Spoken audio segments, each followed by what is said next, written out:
안녕하세요. 김금성 목사입니다. 지난번 이어 1절과 2절 좀 더 살펴보겠습니다. 베드로전서를 묵상하다 보면 아주 흥미로운 생각을 하게 만듭니다. 지난번에 베드로전서 1장 1절을 다시 번역해 보았습니다. 그러니 한글 성경과 달리 가장 앞에 나오는 단어는 베드로였습니다. 이게 왜 흥미로움을 유발하냐고요? 베드로전서 마지막 구절을 보면 예수 그리스도입니다. 물론 한글로 보면 예수도 생략되고 위치도 중간에 와 있습니다. 그런데 원래 순서대로 배열을 한다면 이렇습니다. 이것이 왜 흥미롭냐고요? 베드로라는 이름이 탄생하는 순간을 생각해 보십시오. 바로 마태복음 16장에서 일어난 일입니다. 이때 예수님께서 사람들이 예수님을 누구라고 하느냐를 물으신 다음 제자들에게도 똑같이 물으실 때 베드로가 주는 그리스도시요 살아계신 하나님의 아들이십니다 라고 고백을 합니다. 이때 예수님께서 바요나 시모나 복이 있도다 하시면서 놀라운 말씀을 하십니다. 어떻게 보면 일종의 축복이지요.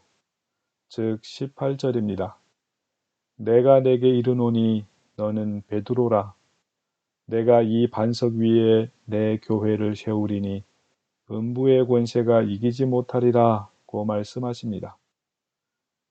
이에 어떤 사람들은 와, 예수님이 자신의 교회를 베드로 위에 세우셨어 라고 감탄을 합니다.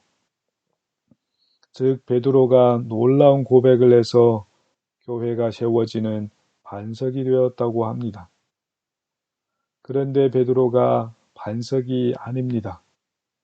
반석이면 흔들리지 말아야 하는데 이 고백을 하고 난 다음 베드로는 수없이 많이 흔들립니다.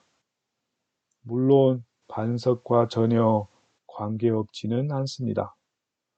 고백을 하여 예수님의 하실 일을 드러냈으니 큰 일을 한 셈입니다. 그리하여 어떤 사람들은 아하, 베드로의 고백을 반석으로 생각합니다. 그런데 베드로의 고백을 반석으로 생각하는 이것도 반성품 같은 느낌입니다. 즉, 절반만 생각한 것 같습니다. 베드로의 고백이라고 한 것은 절반은 맞는다는 말입니다. 하지만 좀 더 생각을 해보면 베드로가 고백을 하는데 그 고백의 내용이 중요합니다. 그 내용이 무엇입니까? 주는 그리스도요, 즉 메시아요, 살아계신 하나님의 아들이시니이다 입니다. 즉 베드로의 고백으로 고백된 예수님이 반석이라는 말입니다. 이 반석은 흔들리지 않습니다.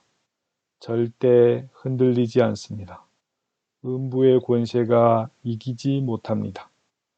하지만 지금 막 고백을 한 베드로는 제가 말하고 있는 이 정도의 내용 몰랐을 것입니다.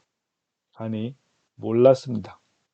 그러나 오순절 성령님이 오시고 나서부터 점점 알게 되었습니다. 드디어 베드로 전서를 쓸 즈음에는 제가 마태복음을 말한 대로 알게 되었습니다. 그것을 베드로 전서에서 첫 번째 단어 베드로를, 마지막 단어는 예수 그리스도를 배치하면서 자신이 반석이 아니고 예수 그리스도가 반석이라고 말합니다. 베드로 전서는 정말로 반석이신 예수 그리스도를 보여주고 이 반석 위에 세워진 교회를 보여줍니다. 음부의 권세가 이기지 못하는 모습을 확실하게 보여줍니다. 이 교회는 선택받아서 나그네가 되어 이 세상에 하나님이 아들 예수님을 통하여 세우신 나라를 드러내 보여주도록 흩어지게 뿌려진 사람들입니다. 지금은 우리가 되겠습니다. 우리를 선택한 주체를 지난번에 살짝 언급했습니다. 오늘은 좀 더 살펴보겠습니다. 2절입니다. 2절에서 선택한 주체를 확인할 수 있습니다. 순서대로 보면 하나님 아버지, 성령님, 예수 그리스도입니다. 우리가 잘 알고 있는 삼위 하나님입니다. 가장 먼저 하나님 아버지는 미리 아신다고 합니다. 여기서 하나님의 초월적으로 자신이 선택한 사람을 안다고 볼 수 있습니다. 그리고 성령에 거룩하게 하는 것은 우리는 구별하는 것으로 생각을 할 수 있습니다. 그리고 예수 그리스도의 피 뿌림은 여러 가지로 볼 수 있습니다. 하지만 따지고 보면 거의 비슷한 뜻으로 묶을 수도 있습니다. 예를 들면 죄를 씻는 것, 구원 등이 되겠습니다. 물론 충분히 이렇게 볼 수 있습니다. 제가 금방 소개한 대로 볼 수 있다는 얘기입니다.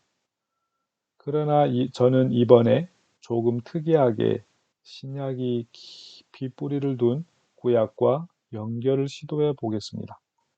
물론 간단하게 연결해 보겠습니다. 그러다 보니 아주 흥미롭게도 출애굽기와 잘 연결이 되는 것을 보게 되었습니다. 이렇습니다. 출애굽기의 배경은 애굽에 압제받는 통치에서 신음하는 이스라엘 백성들을 하나님이 알았다고 하시고 거기서 구출을 시작합니다. 물론 한글 성경을 보면 기억하다 라고 되어 있는데 알다입니다. 그게 출애굽기 2장 25절입니다. 이것이 출애굽의 시작이 됩니다. 그렇게 구출하고 내버려 두지 않고 하나님은 구출된 백성들과 약속을 맺으십니다. 바로 19장에서 제사장 나라 거룩한 백성을 만들겠다고 약속을 합니다. 하나님이 애굽의 압제적 통치에서 구출하여 거룩한 백성을 만들겠다는 것은 애굽과 다른 제도를 가진 나라의 백성을 만들겠다는 말이 됩니다. 그리고 확실한 약속을 맺는 의식을 치룹니다. 24장 되겠습니다. 이 의식을 통하여 애굽과 구별되는 나라와 백성이 태어나게 됩니다. 지금 베드로는 애굽이 아닌 로마를 상대하고 있습니다. 구약의 출애굽기를 바탕으로 하면 하나님은 로마가 아닌 하나님 나라의 백성을 탄생시킨 것입니다. 로마의 약육강식적인 나라가 아닌 샬롬의 나라의 백성을 선택하고 이 세상에 흩어 뿌려서 외국인으로 나그네로 여행자 신분으로 하나님의 나라를 꽃 피우고 열매 맺으라고 말입니다. 그 꽃은 피었고 열매는 풍성했습니다. 2000년의 교회 역사를 보면 금방 알 수 있습니다. 이제 우리 시대가 되었습니다.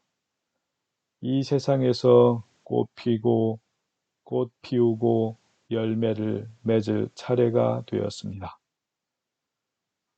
오늘도 좋은 하루가 시작되었습니다. 이 하루도 하나님이 우리를 선택하고 우리를 이 땅의 여행자로 외국인으로 나그네로 흩어 뿌리셨습니다. 우리가 있는 그곳이 어디든지 하나님의 샬롬의 나라의 꽃 그 열매를 풍성하게 맺는 하루가 되기를 기도합니다. 감사합니다.